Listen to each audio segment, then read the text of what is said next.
Today, I'm going to talk about a topic that comes up often in discussions around systemic change and individual personal responsibility. I got an email over the weekend, and this is why I'm even talking about this today. The email said, "Hey, David, a Cuban-American streamer Destiny, also known to some in our audience as Stephen Kenneth Destiny Bonnell II, was recently interviewed.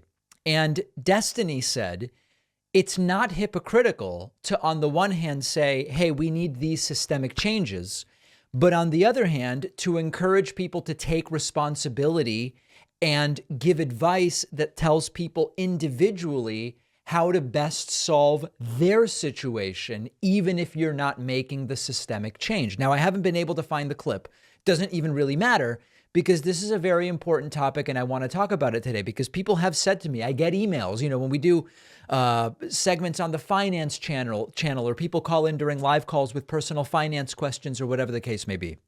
People will write to me. They'll say, David, how can you, in good conscience and in good faith, advise people about how to reduce their own tax liability, for example, or work to reduce your own, but to advocate for higher taxes for some people? Or another example recently that came up, I spoke about funding a 529 college savings account or educational savings account for my baby daughter. And people say, how can you participate in creating a 529 account for your baby daughter while saying a huge problem is that college education is too expensive, there are too many student loans, the stock market is not accessible to everyone, maybe college education should be less important? I'm going to address those specific questions, but let's first set this up properly. Many people on the right, and even some on the left, will argue there's a hypocrisy to demanding systemic change while encouraging people to take responsibility for their own lives and to do what is best for them in the moment. Some will say, and they say it to me, if you believe in the systemic change, then you should wait for the government to fix the problem and not bother trying to improve your situation. Others might argue, when you do what is best for you, it actually will delay the systemic solution that you might be calling for. This is a very flawed and sometimes absurd argument. First of all, demanding a systemic change and encouraging individual action are not mutually exclusive. In fact, I would argue they go hand in hand. Imagine we want to see a more equal society. We would like to see the government policy to reduce inequality in society. Well, we need to demand policies that address systemic inequality, like a living wage and affordable housing and universal health care. And we should vote for candidates who will do those things or who say they will do those things. But at the same time, why wouldn't I encourage people to educate themselves about how things are today, how things work today, to improve their skills, to advocate for rights in the marketplace, to take advantage of the tools that are available to them, which they might not even know about, to improve their lives today as we work to elect officials who will make the bigger systemic change?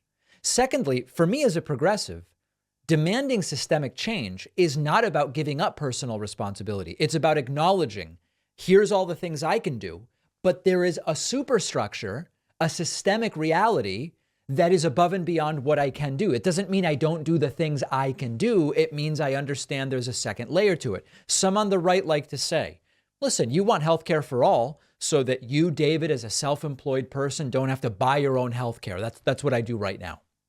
Sure, maybe, but I'm going to get myself healthcare because I need healthcare. It's not really about whether I am getting healthcare on the marketplace, the healthcare.gov, while saying everybody should get. These are two different things. We're all products of our environment, and our choices are limited by the opportunities and obstacles that exist systemically. But within that, we should still do what we can do to improve our situation. And if we want to empower people to succeed, we should create a society that provides equal opportunity when it comes to education and healthcare and other economic opportunities. Last thing, encouraging individual action also doesn't mean we ignore the systemic inequality. I would argue it's the opposite. When I say to people, here are the actions you can take, I'm empowering them to do that and better set themselves up to challenge the status quo and to demand that change. When we encourage workers to organize and demand better wages and working conditions, We're trying to improve their lives, but we're also trying to make a systemic change that will benefit more than just them. Now, let's talk about some of the specifics as they apply to me or people that sometimes call in or whatever the case may be. Let's talk about taxes. I pay every dollar in taxes that I'm legally required to pay. At a systemic level, I think we need higher top tax rates. We should look at taxing capital gains as income. We should eliminate the carried interest loophole. We should shift the tax burden away from the poor, all of these different things. At the individual level, me, David Pakman, just sending more money to the IRS and not taking deductions that are available to me, that's not policy. That's not the way we do it. My policy opinion is the one I just told you, and I vote for elected officials that would put that in place for everyone. At the individual level, I'm not going to pay more tax than I'm legally required to pay. I'm not going to send money to the IRS for no reason. There is no double standard. The problem isn't individual taxpayers. It's the systemic loopholes and tax breaks that let the wealthy and corporations evade taxes. The 529 account for my daughter, I'll do this one. If college costs keep going up, as they have been, by the time my daughter's 18, the colleges I went to would cost over $200,000 a year. That's insane. Can't possibly happen. I spoke to Adam Schiff about this. The student loan industrial complex is a mess. Maybe jobs should not require a college degree, and that'll put downward pressure on the cost of college. Maybe not. But what do I gain by denying my daughter a 529 account that I can start funding today? I will advocate for change, and I will also do what I think gives me the best insurance policy. If she doesn't go to college, or she doesn't need the money from the 529 because we fixed the cost of college or whatever in 18 years, I can change the beneficiary or take the money out and pay the 10% penalty, whatever. Now, to an advice example.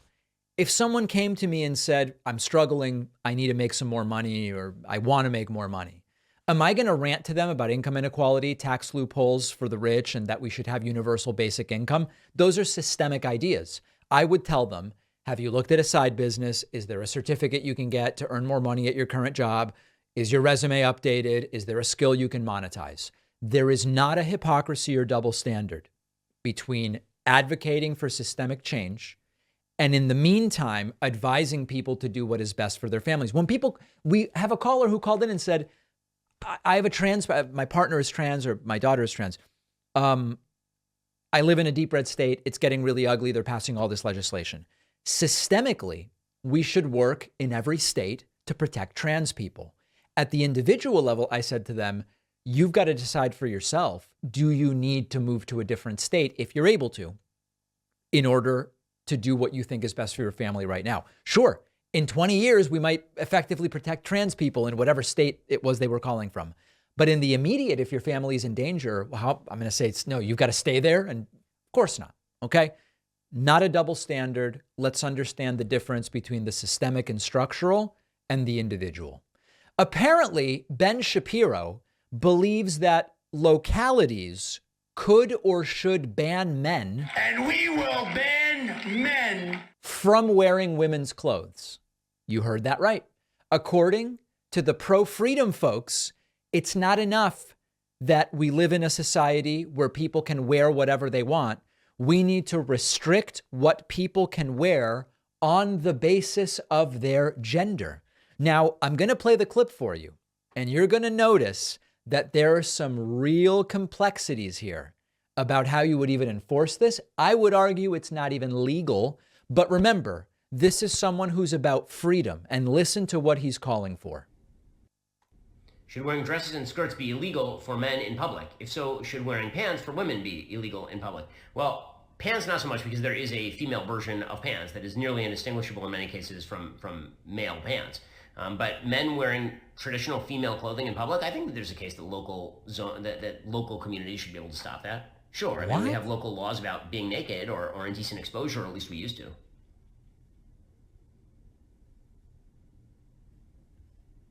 What?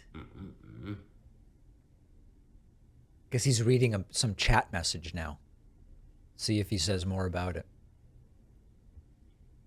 Looking very closely at chat messages, I guess. Have I seen Kyle Dunnigan's Fresh Pres of DC? Okay, no, he's off to something else now. So the argument here is municipalities should be allowed to ban men from wearing women's clothing. I guess under some kind of indecency thing. If you can ban nudity, then you could ban a man from wearing a skirt. This is absurdly stupid. Absurdly stupid. And again, it's counter to the principle of low regulation and freedom and liberty that these right-wingers claim to espouse. Number one, almost certainly this would be against the law. An ordinance at the local level to restrict what clothing people can wear based on the traditional gender placement of that clothing would probably be against the law. The Constitution guarantees the right to freedom of expression. That includes the right to dress however you want. If you attempt to restrict that based on gender norms, you would almost certainly violate the Equal Protection Clause of the 14th Amendment. They say they're for law and order. This would almost certainly be illegal. They will often cite the obscenity exemption. Arguing that a man in a skirt is somehow obscene is going to be a very, very tough legal argument to make. But let's put legality aside for a second. Talk about the practical absurdity of this proposal. For starters, what are traditional women's clothes? The answer varies by society and it varies by time period. In some cultures, men wear skirts or dresses. In others, women wear pants or other items that might be considered masculine. The idea that there's a clear and fixed line between what men and women should wear is untrue. In addition to that, traditional wear, even within the United States, there are dramatic cultural differences between what is typical, between what is seen regularly in different parts of the country. But beyond that, Scotland has men that wear kilts. I guess in Los Angeles, men, quote, don't wear kilts. But is it based on where you're from or where you are? And then can you actually say to Scotsmen in LA who want to wear a kilt, you can't do that because here the men don't wear it, and in Scotland, it's just ridiculous. It is ridiculous. And it is another one of these ideas from the so-called freedom crowd to control people's lives based on arbitrary, changing, and outdated notions of gender roles. And there's this broader pattern of them wanting to do this. It's on access to healthcare. We're going to decide what procedures are legal and when. It's on voting. No early voting and no mail-in voting and no voting in the poor Democratic areas or whatever. The right to exist without fear of discrimination. Oh, let's ban men from wearing women's clothes. Every single instance of this needs to be pushed back against. If they claim to be about individual freedom, then they can't also argue for something that would arguably violate the Constitution on the basis of the opinions of what manly men are supposed to wear. It's absurd. It's ridiculous, and it goes against what they want you to believe they actually stand for. Make sure you're subscribed on YouTube, youtube.com/ that's a / The David Pakman Show. We'll take a very quick break. What a program today, really, folks. One of our sponsors today is BONKERS. I have always enjoyed dry saunas. You get in there, your heart rate is up, dilates the blood vessels, can soothe achy joints and muscles. It's relaxing. It's just a great way to remove a little stress. BONKERS is the creator of the infrared sauna blanket, which you can enjoy from home. Super easy to set up. Heats up fast. You don't have to have your head inside like at a traditional sauna at the gym. Nice for meditating or reading, getting work done, relaxing. I have found it to be a great way to unwind at the end of a long day. Easy to clean, sleek, lightweight design, easy to store, and comes with a 12-month warranty. And of course, if you don't love it, returns are super easy. But I think you will love it. Go to boncharge.com/Pakman and use the code PAKMAN15 for 15% off. The link is down below. Well, my gardening skills have certainly improved over the years, as many of you know, but I still have not figured out how to get a money tree pumping out bills every week. And so that's why we still are mostly funded by our audience through the membership program. You'll get access to the daily bonus show, commercial-free audio and video streams of the show, and so much more. David Pakman does not have a soul. He doesn't have a soul. I don't promise anything about souls. Candace Owens is right. But I do promise a good time on the bonus show. You can sign up at joinpakman.com. You can use the coupon code INDICTED. You all know what it means to get yourself a discount.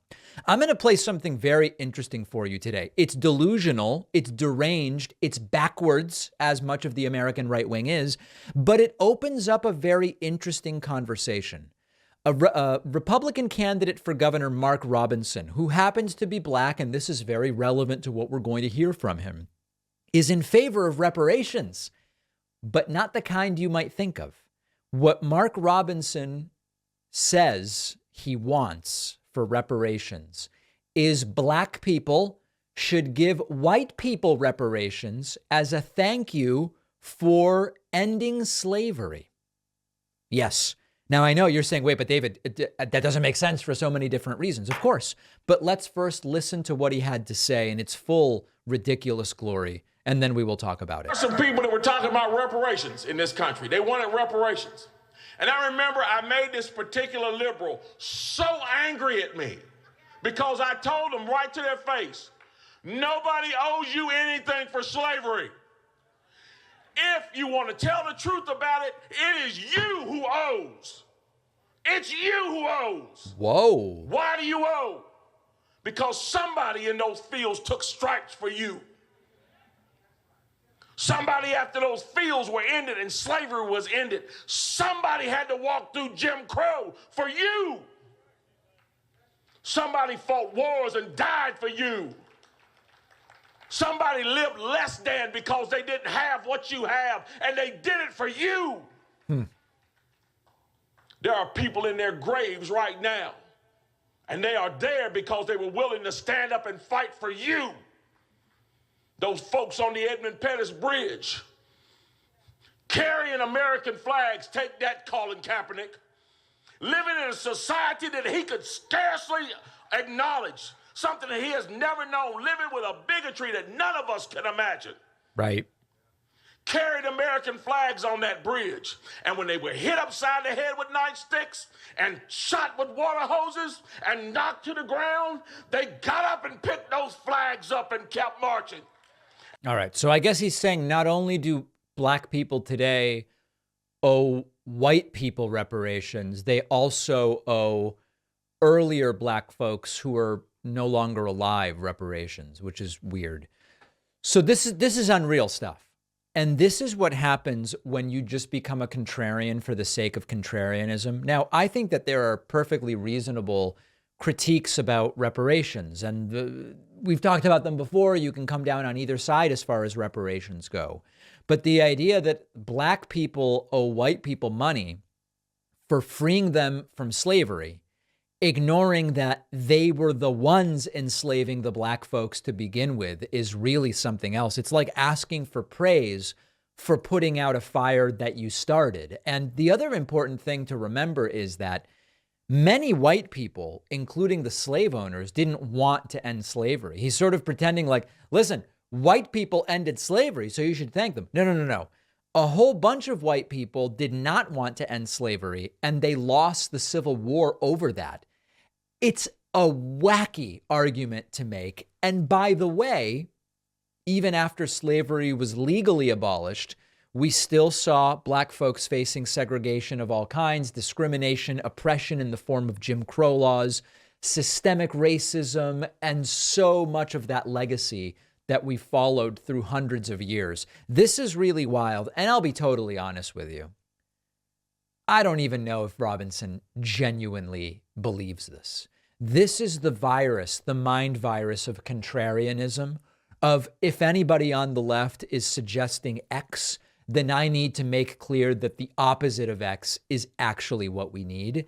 I don't know whether this is going to win him the governorship or what, but it is unreal to see them saying these things out loud. And what's even crazier is people in the crowd who decide to clap for it. This country has fallen very, very far. Hey, here's some fascinating news. MyPillow CEO and founder Mike Lindell, known to us, of course, simply as Pillow. We're doing a class action lawsuit against all machines. He has been ordered to pay $5 million for his Prove Mike Wrong election fraud challenge. Now, Pillow has been on the show before, and he has this reward. If you can prove to me the election wasn't stolen, I'll give you $5 million.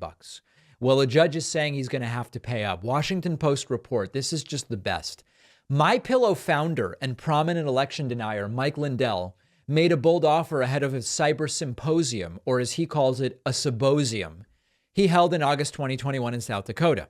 He claimed he had data showing Chinese interference and said he would pay $5 million to anyone who could prove the material was not from the previous year's U.S. election. He called it Prove Mike Wrong.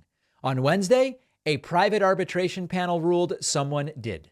The panel said Robert Zeidman, a computer forensics expert, sounds like a cyber guy, and 63-year-old Trump voter from Nevada, was entitled to the $5 million. Zeidman had examined Lindell's data and concluded not only did it not prove voter fraud, it has no connection to the 2020 election. He was the only expert who submitted a claim. He turned to the arbitrators after Lindell management refused to pay him. In a 23-page decision, the arbitrator said Zeidman proved the material from Pillow unequivocally did not reflect November 2020 election data. They have directed Lindell's firm to pay Zeidman within 30 days. Zeidman says he's really happy. They clearly saw this as I did, that the data we were given at the symposium was not at all what Pillow said it was. The truth is finally here. Zeidman's attorney said the panel's decision is a warning to others who have made wild allegations about election fraud. I will say, this is not good for Pillow, who is already taking loans to keep his company afloat. Lindell said in a text to the Post, quote, "They made a terribly wrong decision. This will be going to court." In the meantime, I have to add, MyPillow is now under lawsuit. Pillow is under lawsuit in a major situation involving Dominion voting systems. This is a whole other problem for Pillow. Attacks on Dominion voting persist despite high-profile lawsuits. This is an article from the New York Times. Dominion, why don't you show us what's inside your machines? Mike Lindell, the Mike Pillow executive and election denier, shouted during a live stream last month. He added that the company, which has filed a $1.3 billion defamation suit against him, was engaged in the biggest cover-up for the biggest crime in United States history, probably in world history. Folks, Pillow is destroying himself. He told me when I last interviewed him that he had spent about $35 million on all of this nonsense. I'm sure it is way more than that at this point in time. You've got to add the $5 million that he owes the debunker. And here he is explaining to Stephen Bannon that everybody got it wrong. Everybody got it wrong. Reality is. Well, it is the reality. It is fake news. It's the biggest scandal. Here I am on a family trip with my grandkids, and I'm attacked from all over the country. News reporters call me all day. Isn't it kind of strange this comes out the day after Fox settles with Dominion? This guy's not a cyber guy. I don't even know how he got in there with his credentials he has. He's an IT guy, a computer guy, but he's not. He's an IT guy and a computer guy, but not a cyber guy. Can someone tell me what on earth Mike Pillow thinks a cyber guy is? Not a cyber guy. Now you say, well, why did these guys rule against this? Well, the three arbitrators, hard left Democrats. You only get a little pool to choose from. Oh my goodness. This guy is out of his mind. He really is. And I have to tell you, it is sad to a degree. I think Pillow's life is in shambles. And he's even said there's not only been an incredible financial cost to all of this, there's been a family cost as well. He's traveling all the time. He doesn't see his family. He's up and down on his plane looking at voting machines and stained ballots and all these different things.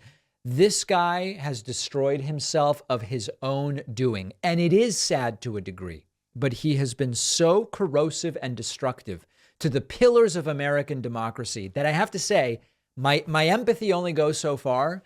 He really does deserve what he's getting. Even if he did a year of this stuff, he could have stopped a year and a half ago, and he wouldn't be in nearly this much trouble. So it's going to cost him, and it seems like it's going to cost him big. And if you look at the clip we just played, you can find it on our Instagram or on our YouTube channel or Facebook, wherever, TikToks. you really see that this guy is beaten down. And it doesn't make me happy. But at some point, we have to say, listen, when you go and go and go and go for years, and all of the facts are there and you choose to ignore them or to claim that they're wrong or whatever the case may be, at a certain point, there are going to be consequences for your actions. And for Pillow, it looks like it's racking up about a $50 million bill. Don't forget that the best way to support the David Pakman Show is by becoming a member, which gives you access to the daily bonus show, the regular show with no commercials. You also get access to our entire archive of every episode dating back a really long time and plenty of other awesome membership perks. Go to joinpakman.com, joinpakman.com. All right, there were 3 notable Trump events over the weekend, and I want to go over them with you. Joe Biden expected to announce his reelection this week and have an event of his own, which we will, of course, cover live and then have clips for you when it happens. Let's start with the first of 3 Trump events. Trump did what's called the Nelk Boys interview. People leave me voicemails and they think it's the Milk Boys. It's the Nelk Boys. Okay, very important to understand. Completely deranged and hilarious. This was Trump, I guess, trying to be kind of like an everyday guy of sorts or something like that. But one of the really interesting things is that Trump, for all of his praise of Florida and DeSantis during the pandemic, he's now retroactively talking about how terribly things went in Florida during the pandemic. Now, as is often the case, Florida is the epitome of mediocrity. Florida wasn't disastrously bad during the pandemic, and it certainly wasn't very good. They had a pretty high death rate, but certainly not the highest death rate. So anyway, Trump now is doing this whole thing where DeSantis proves that he's bad because Florida was bad during the pandemic. Why do you think he's besides that, because he's done a pretty good job with Florida, you agree. Why do you think you're a better choice than DeSantis? Well, actually, if you look at the numbers, he didn't do a great job. If you take a look at the numbers, he's very high on crime. Very high, right at He's high on crime. He's smoking it daily. the top, almost at the top. I think he gets good publicity, although now people are starting, because I'm putting out the COVID numbers. He didn't do well on COVID. He had more deaths in almost every country in Florida. I hate to say it because Florida's my state, but he did not do well. It's very interesting. I don't want to knock anybody, but the thing he did well on is public relations, because the numbers weren't what they pretended to be. With all of that being said, when you help somebody, I believe in loyalty. You just don't do what he did. Now, he's out campaigning. I assume he's going to run, but I think the numbers are so bad now that a lot of people are assuming that he won't run. And would you consider him to be your running mate? I don't see it. I don't see it. We have a lot of great people in the Republican Party. Yeah, increasingly it is being suggested that Trump is going to pick a completely insane woman rather than a completely insane man to run with him. And Ron DeSantis is so listen, the truth about Florida and COVID, as with most of these things, for a while, they'll praise someone and then they'll attack someone for the exact same thing. The truth about COVID is Florida wasn't great. And Ron DeSantis made some pretty boneheaded moves when it came to COVID and Florida. And Florida, in part, thanks to being a warmer state where people spend a lot more times outside, it probably mitigated some of the disastrous effect of the DeSantis COVID policy. But Florida was nothing to write home about. It's not an outlier when it comes to COVID one way or the other, but Trump is making a big deal out of it now.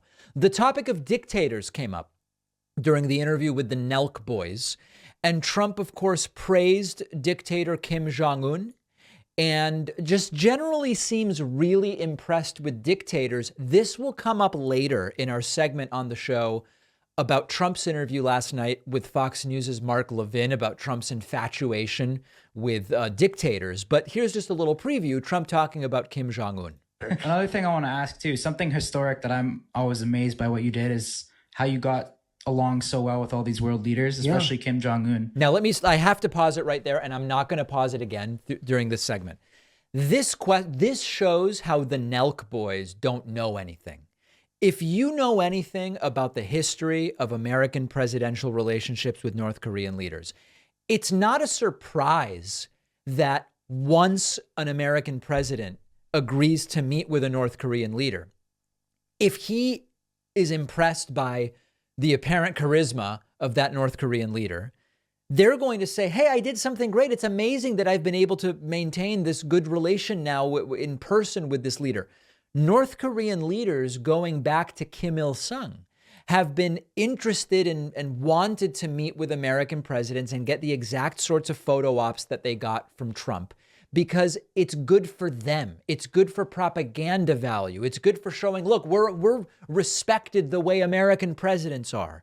And the reason that these meetings haven't taken place the way Trump did his with Kim Jong-un in the past is that American presidents saw the propaganda value to the North Korean leadership of such a meeting. And so they didn't want to do those meetings without preconditions, pre-negotiations that the North Korean leaders never agreed to. Trump and these Nelk Boys being impressed with the way they were able to cordially meet with Kim Jong-un, it goes to their naivete about how North Korea works. All right, let's listen to the rest of this. What was he like as like a person? Because he's like such a mysterious Batman kind of like figure. No one knows what he's like. What is Kim Jong-un? Well, first of all, he's very smart and he's very cunning and he's very ruthless. How so? Like what makes him so smart? Well, I guess genetically he was born pretty smart. It was bred into him. They bred in the intelligence, the way we want to breed math skills.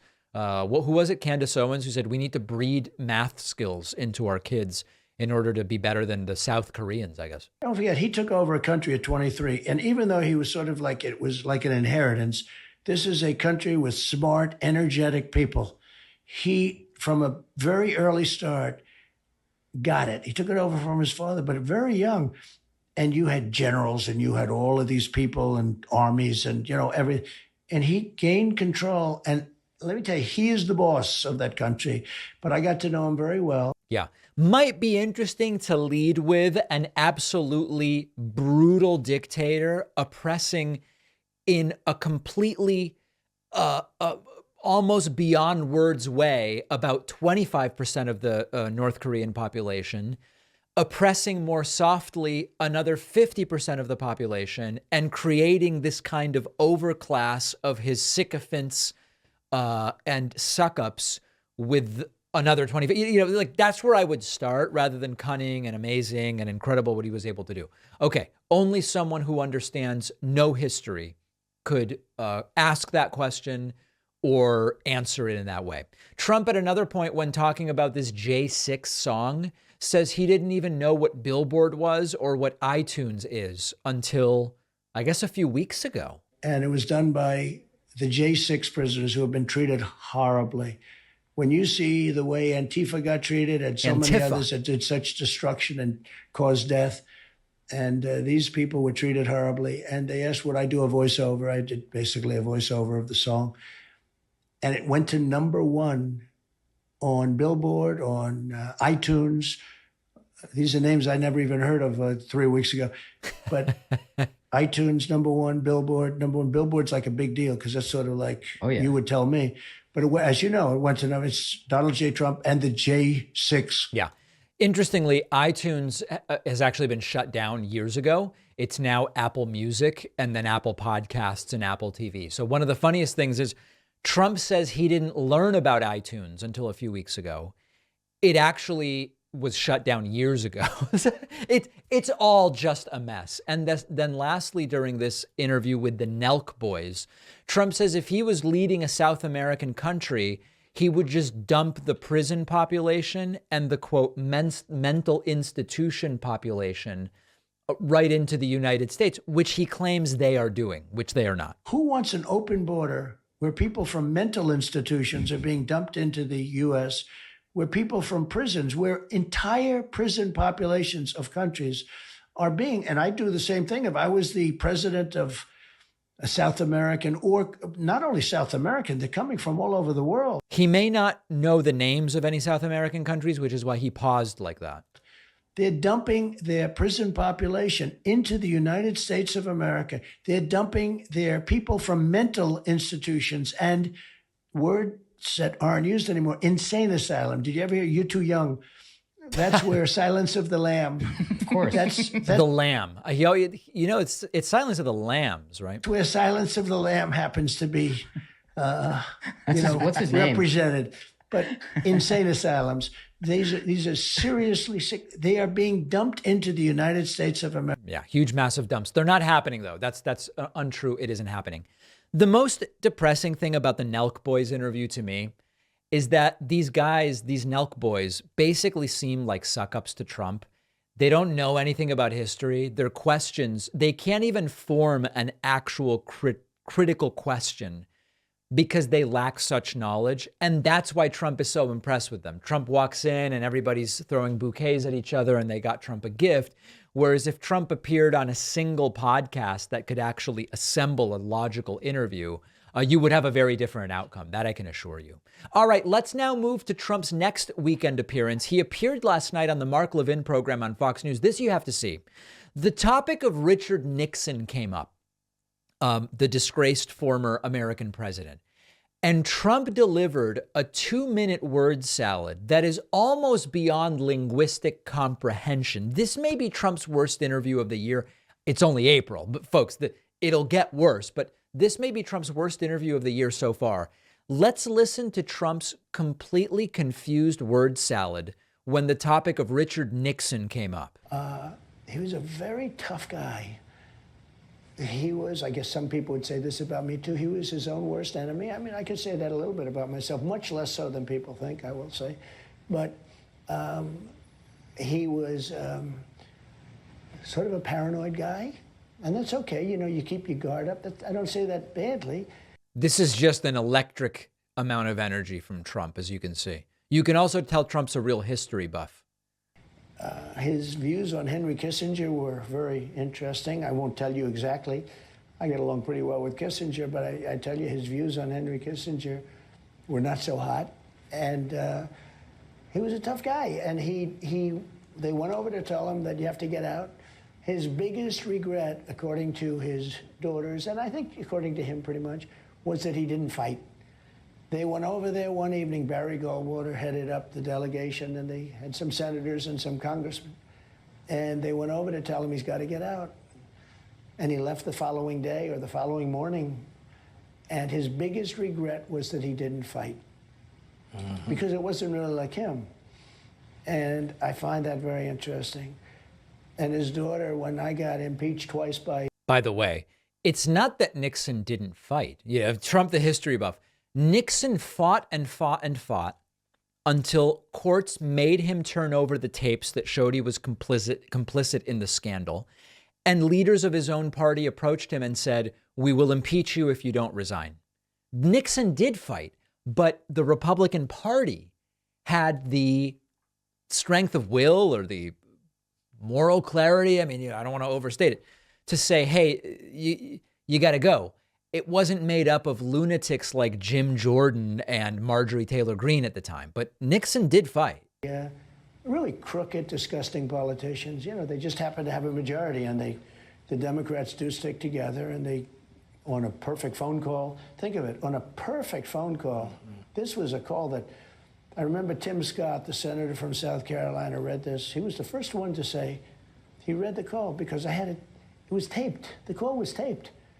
He said he didn't say anything wrong. He was saying, like, what did he do wrong? It was a perfect call. It was a congratulatory call. But I'll never forget when that happened, we had such great support. Nixon had no support. You know, he just didn't have support. He was very, very tough with people. Just an endless circular word salad.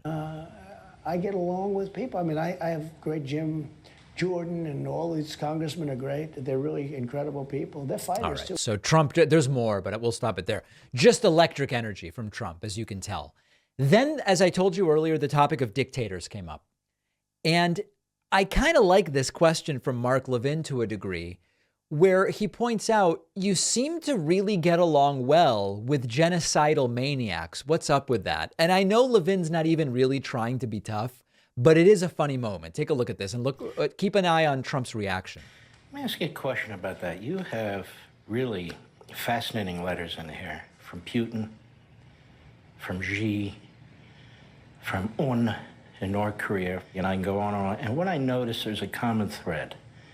You had a personal relationship with every one of these leaders, whether they're genocidal maniacs, whether they're elected, like Abe of Japan, who was a close friend of yours and was assassinated, and I want to get into some of this. What would you say your foreign policy is? Because I think people keep projecting onto your foreign policy. Well, Trump has no idea what his foreign policy is. Basically, he just lusts for authoritarian power, and that's why he admires these tyrants. Policy, what it is that they think they want people to think your foreign policy is. What would you say it is?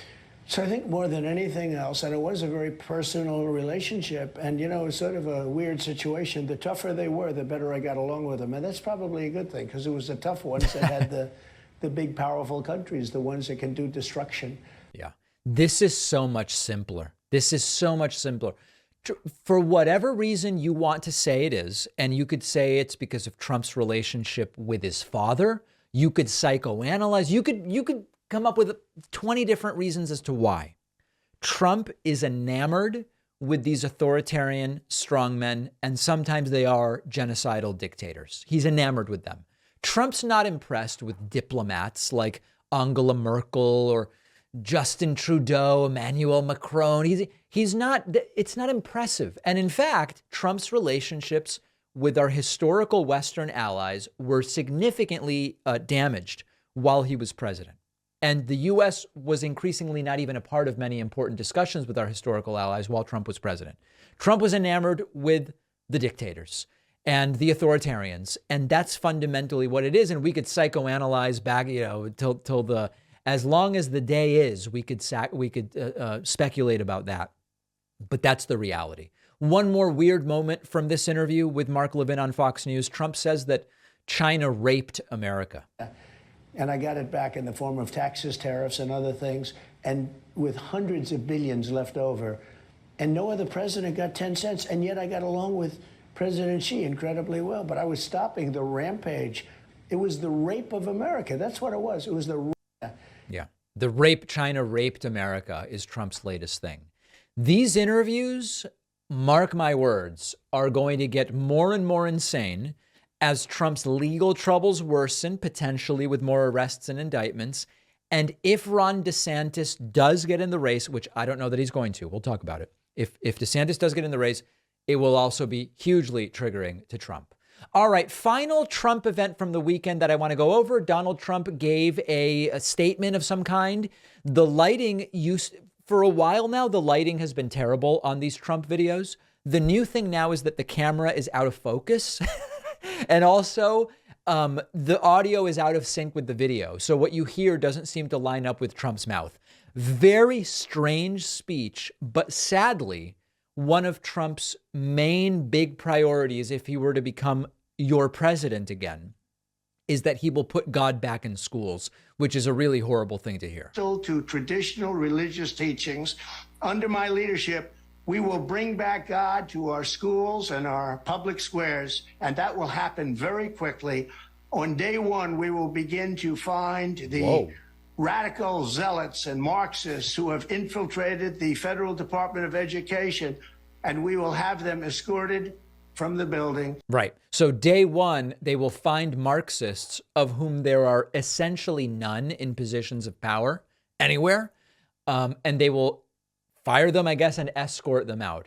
Pandering to the so-called evangelicals, pandering to the so-called moral majority. And all of this it's really unclear that this is a good idea. This next clip I'm going to play for you is Trump going hard anti-abortion. And again, when you look at public opinion, it is not obvious that the anti-abortion direction is the right way to go. I will stand proudly in defense of innocent life, just as I did for 4 very powerful, strong years. Because every child, born and unborn, is a sacred gift from God. So standard hardline anti-abortion language, except the country keeps moving left on that issue. And the anti-abortion push in the wake of Roe v. Wade's repeal was not a good thing for Republicans. Last clip here, this one seems to be in sync, which is good, better quality at this point in time. But again, Trump spreading anti-abortion lies.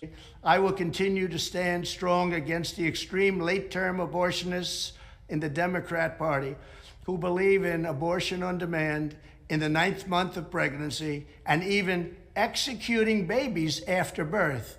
They actually talk beyond birth, after birth, executing the baby. Untrue, of course. This has been widely debunked. There's simply no evidence of it.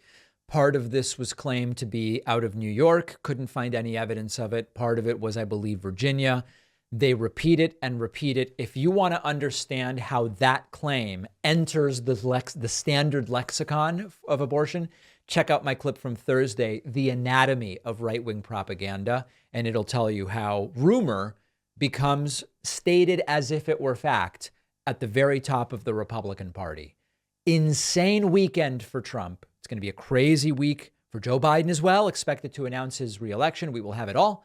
After this break, we will check in on where is Ron DeSantis. Turns out he's not in Florida again, and much more. Stay with us. If you value what we do at The David Pakman Show, remember to support us on Patreon. Go to patreon.com/David Pakman Show, where you can get access to behind-the-scenes videos, the daily bonus show, the commercial-free daily show, as well as special discounts on merch, including hats, hoodies, mugs, and t-shirts. You can support the show for as little as $2 a month. Check it out at patreon.com/David Pakman Show. We haven't heard from or talked about failed Arizona Republican gubernatorial candidate Kari Lake for a little while. That's a good thing. We should all be glad about that. She has not gone away. And now as she is considering running for Senate in Arizona, she spoke to the San Diego, California County Republican Party group.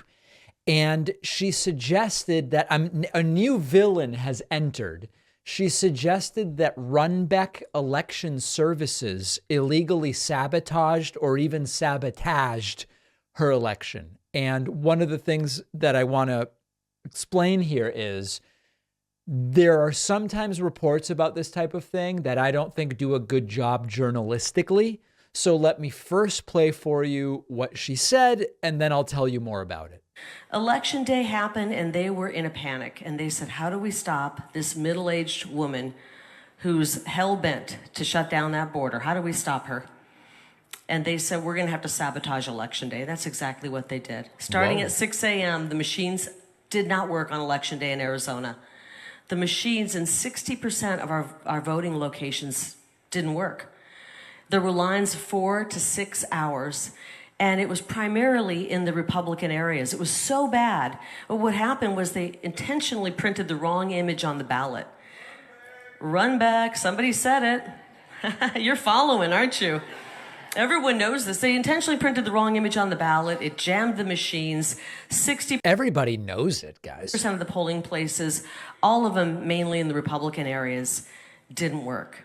This was a disenfranchisement of the voter that I've never seen this big in my life. So she's mixing multiple different conspiracy theories and also pretending as though this Runbeck thing hasn't already been debunked. And that's how a lot of these people operate. There's a really irresponsible thing that sometimes will happen when Kari Lake or others put out a conspiracy theory that is new to some people. Media will sometimes reprint it without including the fact that it's already been investigated, it's already been debunked. In this particular case, an expert witness hired by Kari Lake's lawyers did at one point testify that ballots were found printed with the wrong size image by Runbeck Election Systems. But it's been investigated already. Assistant Maricopa County Attorney Tom Liddy looked into it and said, even if the ballots were printed in the wrong size, as the witness claims, it wouldn't matter. He said the votes would have eventually been counted anyway. It wasn't an issue, in addition, that would be partisan in its effect. In other words, if there were ballots printed on the wrong size paper or whatever the claim is, they would equally affect Democratic and Republican voters. And all of these other things she pulls into it, there were 10-hour lines or 5-hour lines. There were lines at some polling places for part of the day. 60% of the machines didn't work. Now, a few tabulators briefly didn't work. The Republican Party initially filed suit and then said, oh, it's been fixed to our satisfaction. They pulled the suit. All of these things have been debunked, but it's targeted like a weapon at people who don't know any better. Also targeted like a weapon at people who don't know any better. Continued claims from Kari Lake that God wants her to keep fighting for this election she lost. We have to do it. If we just keep walking away when they steal our vote, we're not going to have a country. Believe me, let me tell you, I bet a couple days I wanted to lay in the fetal position in bed. I'm not going to lie. I'm a strong woman, but there's been a couple days where I just said, I don't want to do this. And God just kicked my butt out of bed and said, get back out there. I put you in this for a reason. I didn't put a weak person in this fight. Now, of course, it seems it would have been easier for God to prevent all of this if he wanted Kari Lake to be the governor and just have her win the damn election. But God works in mysterious ways, and we don't know who prayed in contrast, in counterpoint, and the prayer might have canceled out. Who the hell knows? It is not stopping, and she wants to potentially continue this into 2024 with a Senate run. That's very scary stuff. I've got whacked out video of Ron DeSantis in Japan shaking and smiling. I don't know if someone told him you've got to look cheerful and this is how he did it, but the guy's personality really leaves a little something to be desired. Ron DeSantis was asked upon, I guess, landing in Japan, what's the deal with, like, you're losing every poll to Trump, which is true. And DeSantis is visibly shaking, and it's very strange. I don't believe this is a medical event, but people are studying this like the Zapruder film, suggesting it's a deep fake, but it is all too real. Look at this. Governor, polls show you falling behind Trump. Any thoughts on that? Guys, I'm not a candidate, so we'll see if and when that changes. Yeah, really weird stuff. I'm going to play it for you once more, and it is strange stuff. Behind Trump. Any thoughts on that? Guys, I'm not a candidate, so we'll see if and when that changes. Okay. No, by the way, there's no belief that this is a medical event. Ron DeSantis doesn't have tardive dyskinesia or any of these things. We're not making fun of medical conditions. It seems as though this is how he's been coached to be upbeat, to shake and smile like a horror clown, like from a scary movie. I don't think this guy has what it takes. The latest polling continues to show weak numbers for DeSantis, a little bit of a pop-up, but basically still between 23 and 24. The green line at the bottom of your screen is DeSantis. The purple line at the top is Trump. Trump still between 52 and 53. DeSantis or DeSanctimonious between 23 and 24. And this 50% number is a very important thing.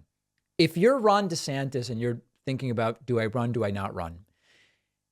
If Trump already has 53%, you could get all of the non-Trump vote over to yourself and you still wouldn't have enough, right? You could pick up Pence's 4 and Haley's 4 and Tim Scott's 1.6 and Ramaswamy's 1.4. You could get all of that and you'd still only have 47. So, there's a period of 6 weeks ago, I would have said DeSantis isn't going to be able to get away from running. He's going to run. I'm not so sure now. It may actually not make sense for him to get involved in this. And if that's the case, Trump runs away with this thing. The argument for DeSantis to get involved would be, even if Trump already has 50%, you need to be there visible and holding 25%. In case Trump gets arrested again, in case Trump gets indicted again, in case it becomes clear Trump can't possibly run a campaign amidst the chaos of 1, 2, or 3 different indictments, you need to be there with 25% to then pick up some of Trump's support if and when it becomes clear Trump simply can't do this. That's the best argument for DeSantis, because the numbers right now show a DeSantis that can't possibly win. We have a voicemail number. That number is 219-2-DAVID-P. Here's a very good question about what happens if Trump is the nominee and loses in 24. Take a listen to this. It's something I've been thinking about for sure. Hey, David, should we be worried about what Trump supporters are going to do if Trump loses in 2024? I believe we should be worried. The question really that's being asked is, will MAGA riot again if Trump loses in 2024? I hope the answer is no. I pray the answer is no. I don't even pray, but this I might pray for. I really hope that they are not going to riot if he loses. I do think it makes sense for law enforcement to be more prepared, maybe. But honestly, everything surrounding Trump lately has been so low energy. I mean, with the arrest, there were going to be big protests. There was a protest with like 40 people and a couple hundred members of the media and police. Not a big showing. Let's hope that MAGA remains as deflated as they've been, and that no matter what outcome there is, there's no violence. We're thinking very far ahead, and we're going to wait and see. On the bonus show today. Oh, the bonus show where you want to make money. Yeah. Everybody else that makes money to fund themselves is bad. Number one, we'll be making money on the bonus show. Number two, the Supreme Court is preserving access to the abortion pill for now. And for now is a big thing. We will talk about the continued expansion of AI, including songs written and performed by AI. Are you an AI NPC listening to AI music and you don't even know it? What would that do to you? Okay, we'll talk about that. And we will also talk about new polling. This is kind of just depressing. Majorities don't want Biden nor Trump to run in 2024 based on new polling. What does it mean? All of those stories and more on the bonus show, which you can sign up for at joinpacman.com. I'll see everybody then or right back here tomorrow.